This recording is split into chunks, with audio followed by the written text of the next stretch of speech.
I'm so depressed that I act like it's my birthday. I just want to see what it's based on. What I was up so late doing last night? Oh, do you know? I was listening to Taylor. I was listening to the Tortured Poets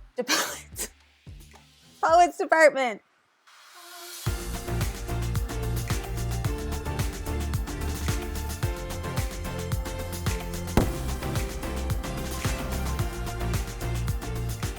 Hello everyone, welcome back to Foster the Meeple, a channel all about Board games. And board gaming things. Exactly. We are back today with another episode of Board Game Snapshots. For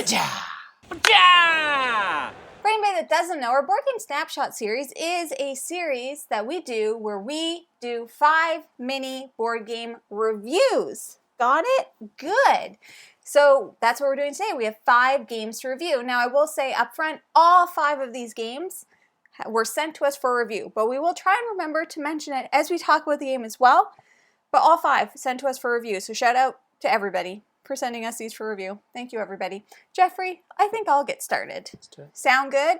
Let's start off with a little bit of Abundance, which is the new expansion to the board game Earth from Inside Up Games, and Inside Up Games very kindly sent us this game for review. The Kickstarter is currently live for this expansion, so if you're interested, we'll put links and stuff below. Now, the Earth, it's where we live. I don't know if you knew that, but it just is what it is. So the board game Earth is kind of like a tableau building, almost like resource kind of management style games. There's little piles of poop. Just kidding, it's soil that you have to gather, and then you're also going to be putting out different cards in the tableau that could be primarily different like plant types. There's also like terrains and stuff that are going to affect the game. There are objectives and like scoring mechanisms that have to do with different like flora and fauna and Merryweather. Those are the fairies from Sleeping Beauty. So minus Merryweather. But there's basically, that's what you're doing. I feel like a lot of people know already about Earth. It's an incredibly popular game, but what I want to talk about is Earth Abundance and what it adds. So one thing that you may know about Earth is that it has a massive amount of variability because there is a massive amount of cards, and guess what Abundance gives you? More cards. Exactly. So now you have an abundance of cards. Okay? Even more cards than you ever expected. The biggest thing... Clever name. It is a clever name. The biggest thing that this adds in is going to be a new kind of resource called seeds. The game is, I believe that this is actually going to be printed physically on the boards in the final version, but in our copy, which is a prototype, it comes with this, which explains a bunch of the different things. So what you can do now is you can spend a leaf to gain a seed. So these, which if you'll remember from the original game, go out when you complete objectives.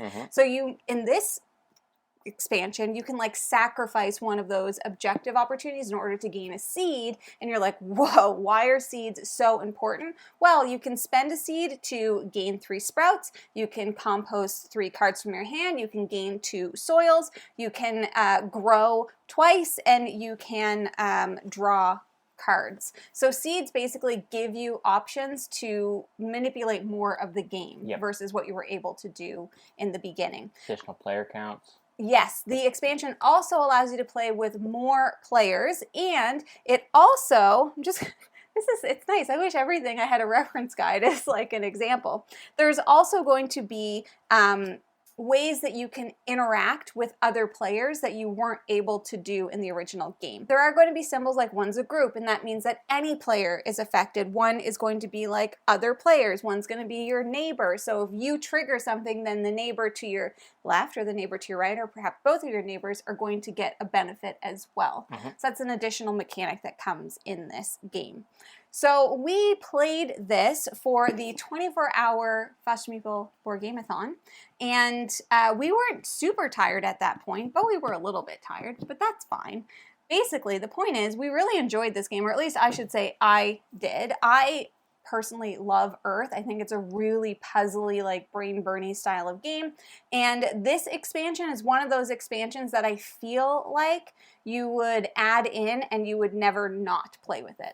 Because it doesn't change the way the game plays, it just adds a little bit more meat to it, and then also, like I mentioned with the seeds, a way to kind of manipulate the sprouts and the soil and the cards, and gives you just a bit more variety and options. Yeah, it's like all of those expansions we talked about that we enjoy. It's like it doesn't change the core mechanisms of the game, but it gives you a little bit more, and maybe just changes and tweaks a little couple things. Yeah, and that's what this one does. And there's some really cute new animals that come in it. Like there's a cat. I think it's called a margay.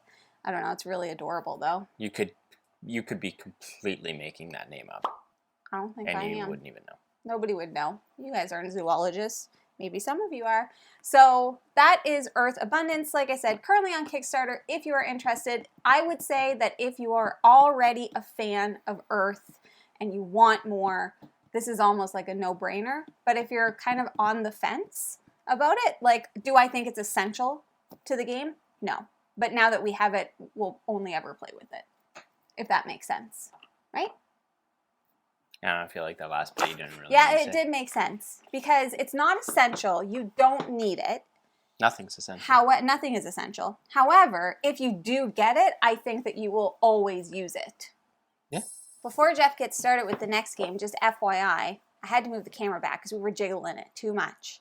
And my money don't jiggle, it folds. Okay, so I had to move the camera back. So if it looks different, that's why. Jeffrey! Next up on our list from Devir Games is a re-implementation of a 2007 game, and that is Espana 1936. This was sent to us from Devir Games, so thank you to them for sending this one along. Shout out. Espana 1936 is a game based off of the Spanish Civil War. That is correct. It happened in 1936. It is a card-driven war game where you are basically playing one of two factions and you're trying to take over Spain. Mm-hmm. There's certain win conditions that are going to exist in this game based off of adjacency of controlled territories, or if you take over key places on the map, that sort of thing. It's very wargamey-esque, and you're basically playing this over the 4 years, I believe, of the Spanish Civil War from 1936 to 3 years, 1939, I believe. Mm-hmm. And so you're going to be drawing cards and having event cards in your hand that you can use to take actions or play as events. Very traditional for card-driven games, CDGs. And you're going to be going through this narrative story from 1936 to 1939. So as you play with these cards and rounds progress, these cards are going to shift from year to year, and ultimately what you're doing is moving troops around the board. So all of your troops are going to be going to these conflict areas, and you can support those troops via air battles or generals that all have their own unique asymmetry. What's also unique in this game is it actually has its own conflict board, which in my opinion was really awesome, because sometimes the conflict of these war games can get a little bit convoluted, and having that visual representation of a board was very beneficial. So you actually kind of can place troops on the front line, and maybe some are in support, and all of these areas are kind of signified on this board. Mm-hmm. And then it all comes down to values and dice rolling. Mm-hmm. And then whoever wins those corresponding battles is going to remove troops. Maybe it's a draw and troops go back on the board, but ultimately you're fighting over these spaces on this map of Spain. Yeah. And playing these cards out to maybe turn the war in your favor. For example, in the game, one of the games Jamie and I played, I was thinking I'd be really sneaky and just develop a wall of troops at the front line, and Jamie played a card that allowed her to basically go around my butt and flank me from behind from the water, and that sucked. So it's really just this tug of war, give and take, trying to fight over these key conflict battle areas with building troops, reserve troops, and then comparing values and rolling some dice. Yeah. It's a bit of a longer play. It's a 2 to 3 hour game. Yeah, 180 minutes according to the backs. Very thematic, event driven, like I mentioned. If you played games similar to Shorter Tripoli, Votes for Women, it's got that kind of card system. Mm-hmm. But I will also mention the board play reminds me a little bit of Twilight Struggle, where you have conflict areas and both sides have unique values associated with their troops, Mm-hmm. and you kind of go to battle in all of these different areas. I very much enjoyed this. The playtime is tough to commit, but if you're into war games, that's a pretty standard kind of play time. But I really like the theme. I haven't played a Spanish Civil War themed game before, and this one was very enjoyable. And it's, in my opinion, pretty accessible. It's pretty accessible to learn. The biggest hurdle is the time commitment, I think. But it wasn't overly complicated. It's got a big rule book. But I think it's a really cool rule book. But I think it's one of those games that once you actually start playing it, it clicks really quickly, and it's actually super intuitive. And I could see this being one people could, maybe penetrate into more intense war games via something like this. I really liked it too. So we really like card-driven battle it's one style of my favorite games. mechanisms. One of the cool things that I think about this game is like there's a dogfight. So if both of you have like your airplanes in a space, well then your planes have to fight it out first. For air supremacy. Exactly. And then if you win that, then you can use your plane to support. The combat board is really cool because you physically like move all of your stuff over, and then you can be like, okay, well I'm the attacker, so you can only attack with each unit once, but you can continuously attack like the same defender over and over again.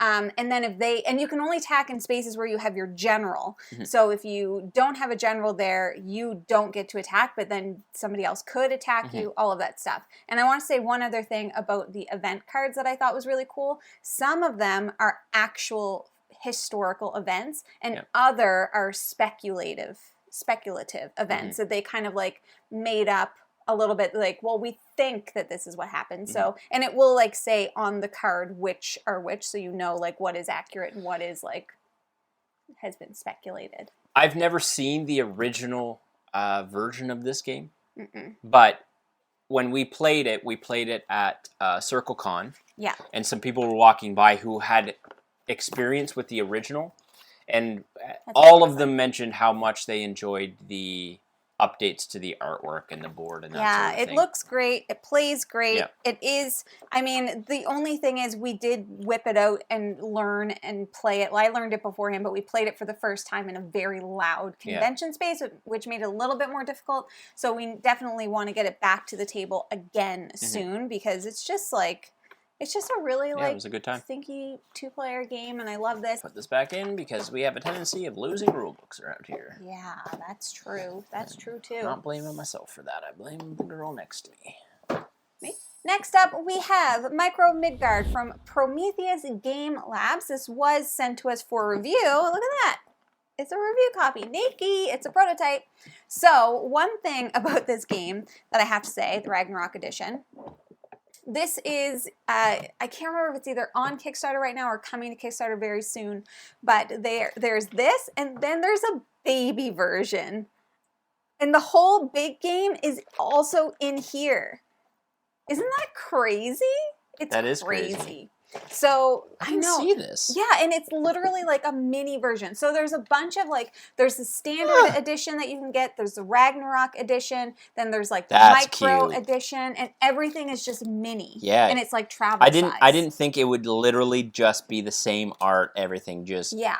Now, once again, this is a prototype, and they have made some adjustments to different things since we've received this. But anyways, so Micro Midgard is essentially like, it's, you can probably guess by the name, but it's based off of like Thor's family. The gods, the Nordic gods, Norwegian gods. Who are they? They're the Norse gods. That mythology, right? Yep, it is. So I don't know about the history of anything, but that's what it's about. Don't cut any of that. Okay, I won't. Anyways, it is a 1 to 2 player game, and basically it's kind of a little bit like, I want to say almost like a tug of war style game. So in the board is different areas of Midgard. So you have places like, what's the one in the middle? Is the one in the middle Midgard? And then there's like this place and this place. You know, it's like the...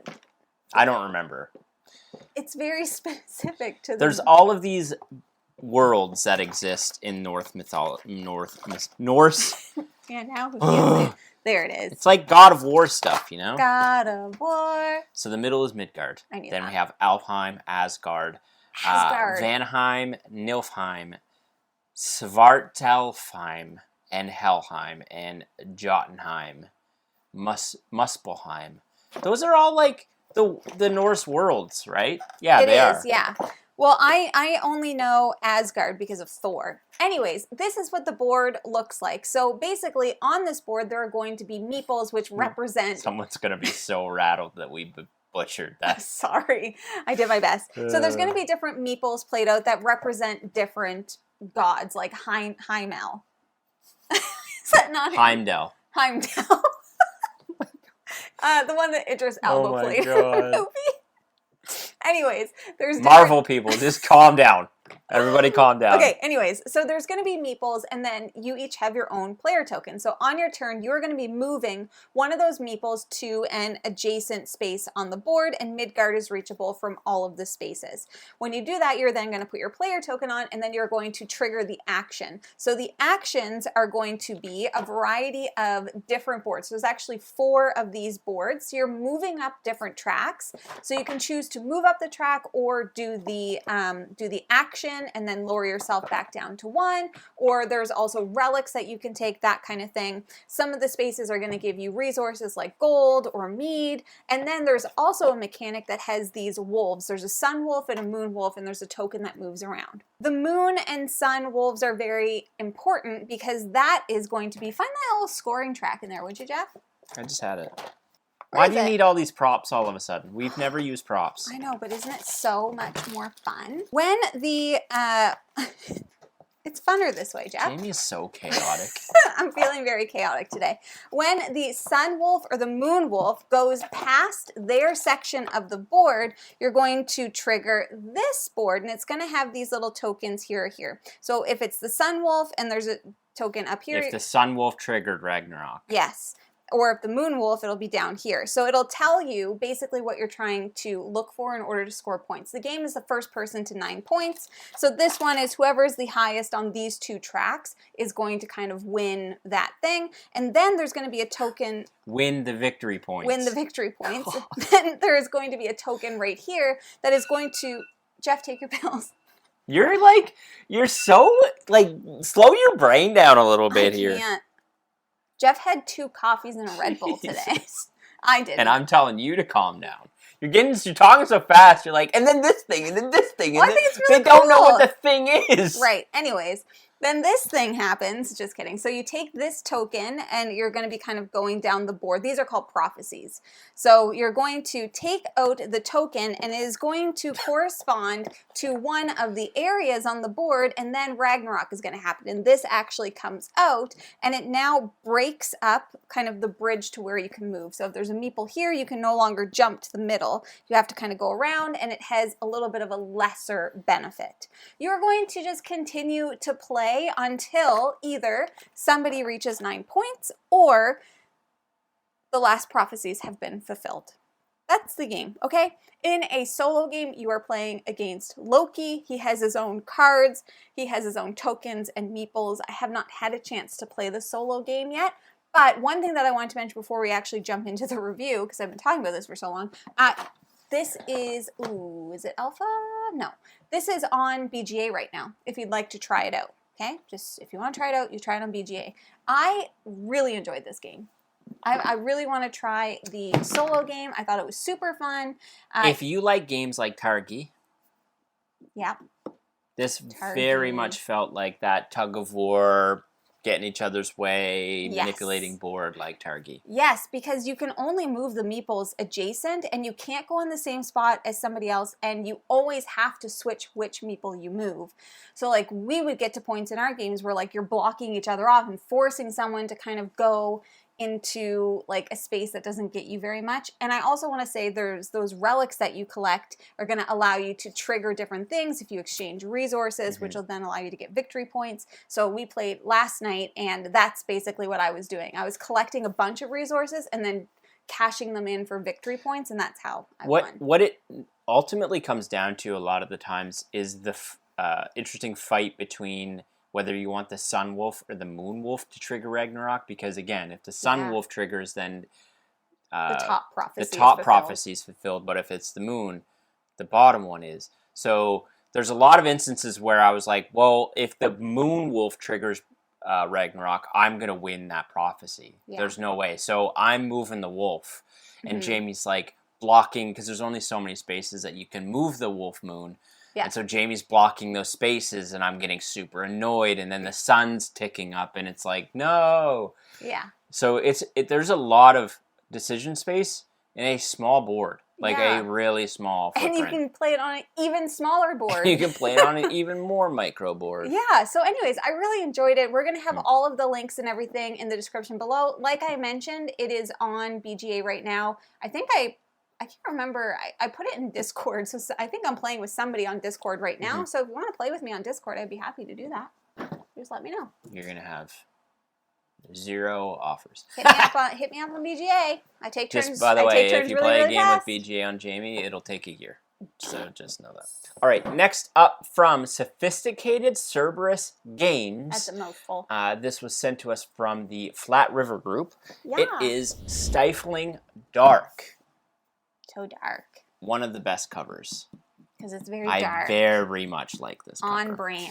Stifling Dark is a 1 to 5. 2 to 5. Stifling Dark.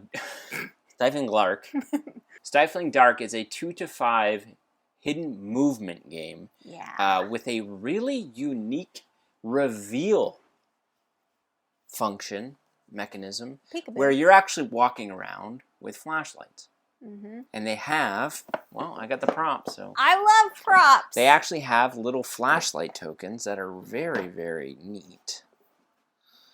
Oh boy, they're at the bottom. There's a lot of bits and bobs in this bad boy, Jeff. There is a lot of bits and bobs. Bit and bob. Bib and back. Okay. They actually have these flashlight things that go on the board. So if this is your token, and then you're placing a flashlight out, you're going to place it out. And if the hidden movement player is within this area, or the adversary, or hidden tokens on the board, because everything's hidden. All the tokens, evidence, items that you need to find are all hidden. This will reveal what's on the board as long as it falls within this little cone. In this game, the adversary is fighting against their group, normally to achieve their own objective versus the group, which is basically trying to escape for the most part. There's a dual-sided board to have a little bit of variability. There's like a carnival scenario as well as a sawmill scenario. And how, depending on which one of those you play, it changes an event deck, etc., etc. But basic premise is you're moving around, hidden movement around this board, trying to kill the group that's trying to escape. The other group is either trying to kill you back, or maybe complete a different objective. So depending on evidence that you find, you can then draw cards that give you options on how to complete the scenario. Escape cards. They're called escape cards. Or you could be like, I'm going to kill the adversary. That's my end game objective. Yep. So that's basically how it works. So one player is going to be moving around on the hidden board. Everyone else are going to be going around with these flashlights, trying to find the adversary, trying to find evidence, trying to find items. Maybe they can go, I shouldn't say maybe, you can go into zones. All of these boards are designated by zones. And you can maybe turn the light switch on, and then everything in that zone is lit up. There's a unique movement ability here where dim spaces and dark spaces, you move a little bit slower around. It's very thematic to the horror-themed trope, if that makes sense. It does. And you will find some of the adversaries in here are based on maybe some of the more popular horror genre adversaries, maybe like Freddy Krueger. The Butcher. But if this is your theme and you like hidden movement, this is one to definitely check out. My only drawback to this is the setup was a lot. There's a lot of bits and bobs in this game. In my opinion, a little bit too much. Yeah. There's too many little nuanced tokens and things that you need to play out. But I liked the core mechanisms of the game. I liked how they did reveal. So, for example, when an adversary stalks someone or does an action that might be beneficial for the adversary, it's going to leave like a shadow token. Yeah. Where everyone else is like, oh, I know they did something. I saw them there, but they might not be there anymore. But you know kind of where their last location was. And I thought that was really neat. But I just wish they had dialed back a little bit of just the amount of tokens and setup that are required to get into the game. In a 2-player game, one person plays as the adversary, and then the other person actually plays as 2 characters. Each character has their own like play styles. They have minor abilities and major abilities. They have special things they can do. It works very similarly to like a game like Cthulhu Death May Die and Mansions of Madness, where you're actually taking wounds. If you take a 4th wound, you die. If any of the people die, you lose, basically. So I thought that was really cool, and I think like it would take a little bit of extra like plays to figure out like what is a good matchup, because last night we played and I had one support character and then I had another character who was good at finding objectives, so I was like, maybe I shouldn't have used the support character. I don't know, I won, so it doesn't matter. The only other thing that I just want to give a fair warning to people about is that if you have a hard time seeing, this could be difficult for you. Look, this is how the flashlight works. Hello, are you in there? You in there? Anyways, it's difficult to see. It's got a lot going on. It's got a lot going on, a lot of spaces, and the adversary's board is like a miniature version, so even harder to see. So just be warned, it's very dark and it is a little bit difficult to see. That's why you got a flashlight. I will say though, the adversaries are really cool. They all play differently. There's a ton of variability in this game. Like a ton of variability in this game. We do have an expansion we didn't play. And there is an expansion, Night something. I do agree with Jamie. Like, I have very good eyesight. I had to go get my glasses. Seeing all the little bits and navigating those on the board can be finicky. It's challenging. And again, the setup time, in my opinion, is tough. Yeah. I think these types of games play best at 3-player. Yeah, I would agree. So we haven't played this at 3-player yet. No. I'm a it's less fun when you're by yourself. I'm a firm believer that these types of games, these hidden movement games, play best at 3-player because one person's hiding and moving around. Yeah. And then you get to see the other 2 people bantering back and forth about where they are. And that's some of the best parts of these games. So I wanted to say that. So take what we're saying with a grain of salt. I don't think these games are optimal for 2-player. They're enjoyable, but they're not optimal. Yeah. So I do want to play this at 3-player. But everything Jamie said about the board, perhaps during spooky season. Yeah, the UX and stuff of the board is a little bit difficult to read, and some of the pieces are very, very, very small. Very small. Yes, agreed. Yeah. Last up, we have Hegemony. Lead your class to victory. This was sent to us from Hegemonic Project Games. Yes, it was. Now, I don't know if you know about the economy, but I do. Well, based on playing this game. So Hegemony, I'm just going to call it Hegemony because I'm not going to do the whole thing. Yep. Lead your class to victory.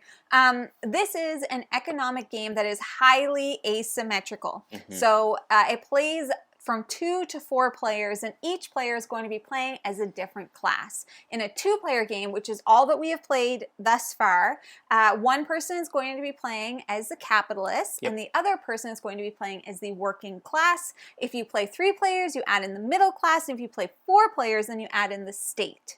So basically, everybody's going to have their own goals. As an example, the working class wants to gain prosperity and make their workers happy and all of these things. And as the capitalist, you want to have lots of money and you want to have lots of companies. Workers.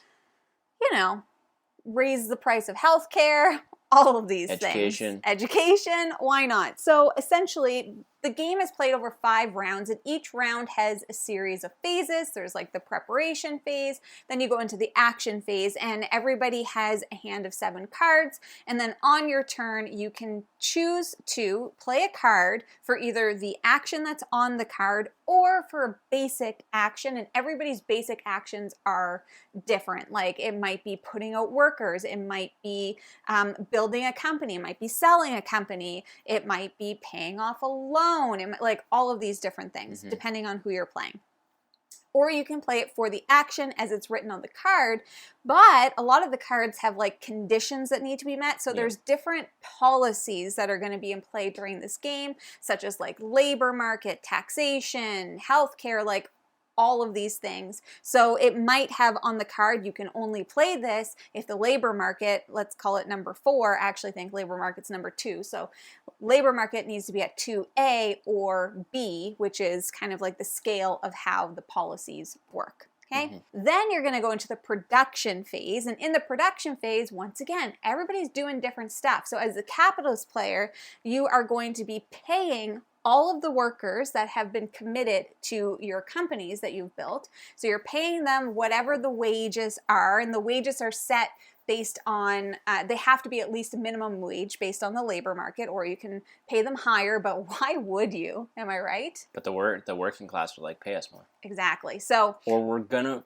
freaking strike, go on strike. Which they can do as one of their actions. Anyways, so you're paying them and then you're producing. So all of the different companies are going to be producing things like food or luxury items or health or education, different things like that. Then the working class, and keeping in mind, we've only played it at 2, so these are the 2 positions that we know the best. Then the working class needs to feed their people.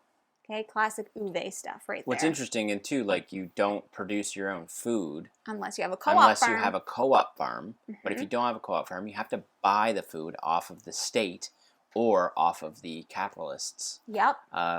It's a really thematic tug of war game. So like as the capitalist, so just so you know, like when we were playing, I played the capitalist, Jeff played as the working class. So I'm very typical for our personalities. I'm setting the prices that I need to be competitive with the foreign market, because if my food costs more money than the foreign market, then Jeff is going to spend his money there instead of to me, and I want him to spend his money at my places. Balance. It's all about balance. And right off the hop, I was like immediately, because you can like vote. So there's a bit of bag building, bag pulling to that's vote. The next step. To vote on policies. And so I was like, well, I want my wages to be way higher. Yeah. So I immediately, first round, was like, I'm going to spend all of my actions trying to get my wages up.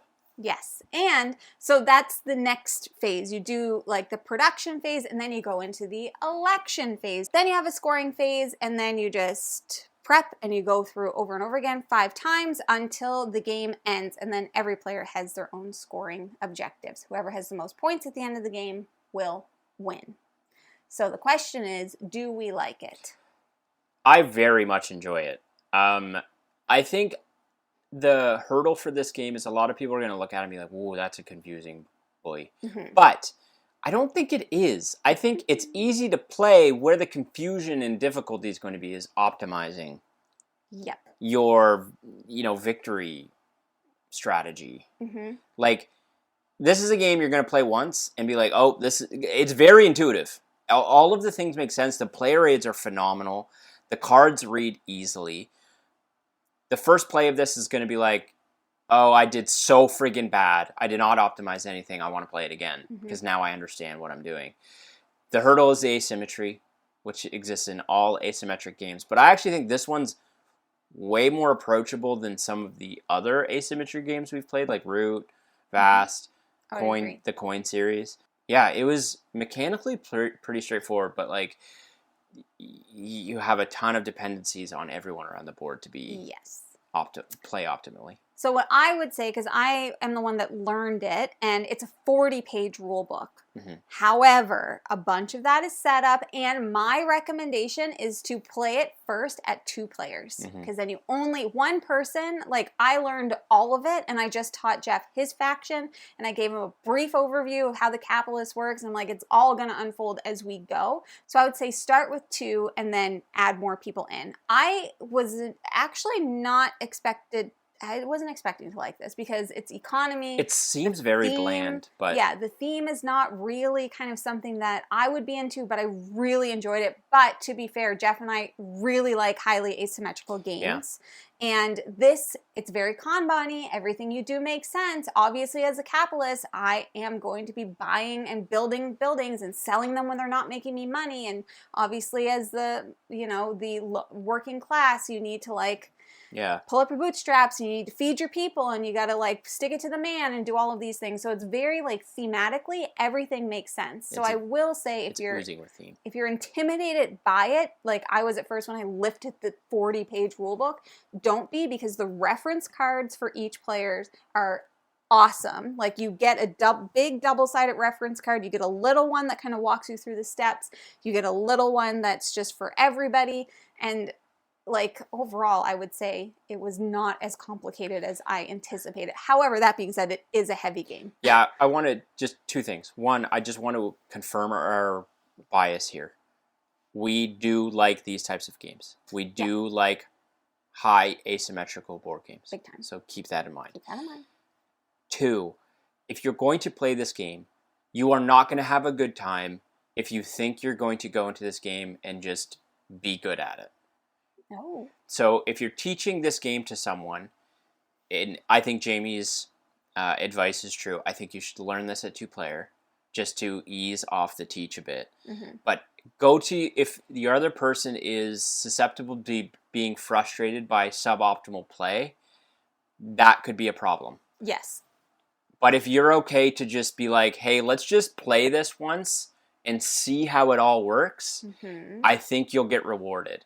But those people that are like, I don't know what I'm doing. I don't know what I'm doing. I don't know what I'm doing. How do I score points? Like, how do I, like... Don't worry about it, sweetheart. If that's what they're going to worry about, then this is probably one to avoid. Yeah. Because it's not going to be something you're going to be good at your first play. This is one of those games where you play it and you're like, okay, I know what I need to do next time. Like, really, you need like a learning game, and then you play a real game. This would be the same teach methodology I would tell anyone trying to learn a game like Root.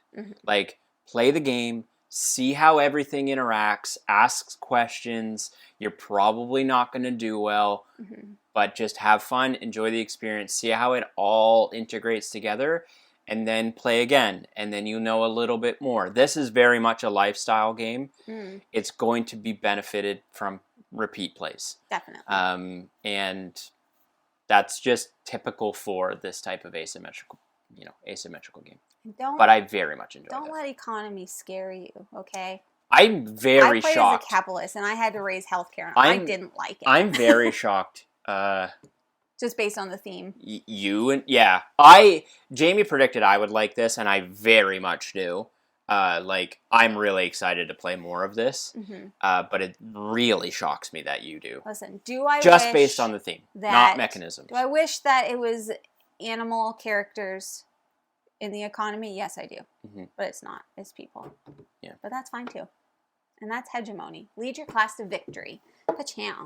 And those are 5 more games that we have been playing recently. We're going to have links to everything in the description below, so make sure that you check them out if you are so interested. Like I mentioned, Abundance, the Earth expansion, is on Kickstarter now, and if Micro Midgard is not on Kickstarter yet, it will be soon, so we'll link to either follow it or whatever. But that is everything that we have for today. Now, if you're interested in buying board games, like some of the ones that we mentioned today, you should first start by checking your friendly local gaming store, and for us, that is... The Boardroom Game Cafe. Heck yeah, it is. Do you like snacks? I do. Where people get snacks? Lunch pack. That is correct, and if you like what you see... Please subscribe. We hope to see you again soon, and now we say goodbye. Goodbye!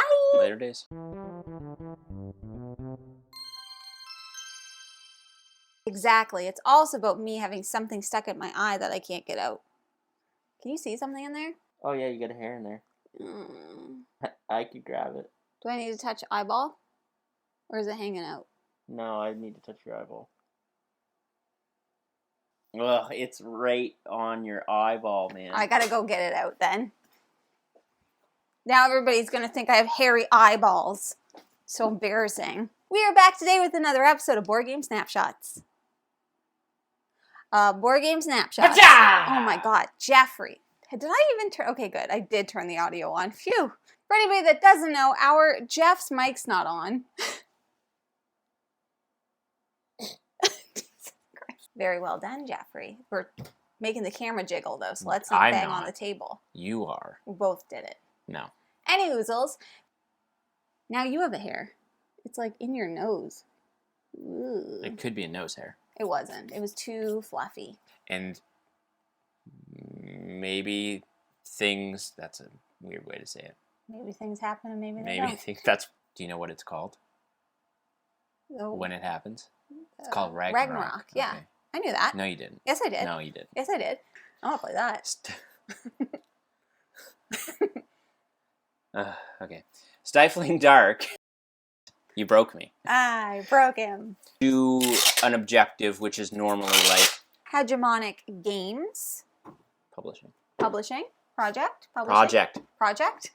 From Hegemonic Project. I never know if I'm saying hegemonic right. Hegemonic Games Project, man. But it says project right there. Get it together, man. On the box, Hegemonic Project. Last but not least, we have Hegemony. Lead your class to victory from Hegemonic Games Project. What happened? That was so loud. You banged. Did I? Should I do it again? Yes. Okay.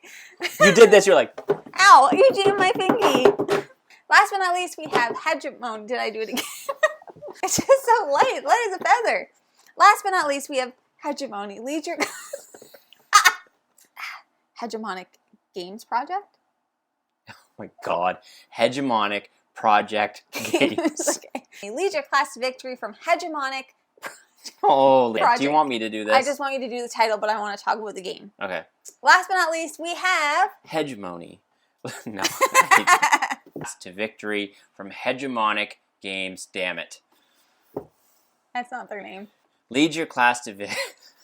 I could do it. No, I got it. I got one more time. About 10 minutes of that was us trying to figure out how to say hegemony.